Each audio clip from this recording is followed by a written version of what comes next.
ګرانو کتونکو السلام علیکم. زه محمد سلمان همدرد د حق غږ پښتو چینل خبري لنډیز کې ستاسو قربا اوس تاسو پام را اړوم د مهمو خبرونو لنډیز ته.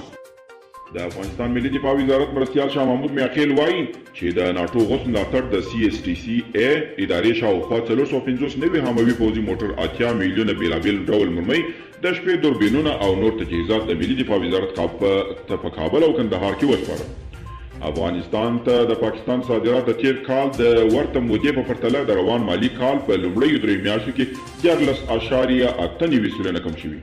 د سولې ولسي حرکت غړي نن په کابل کې د امریکا سفارت مخې ته پر لټ ویلي دي. حرکت غړي وایي له امریکا څخه یې غوښتنه دا ده چې افغانستان کې نور روانه جګړه ودروي. لطیف بدرام اسلام آباد کې وایي د سولې پر ضد حکومتي کچه هڅې کیږي.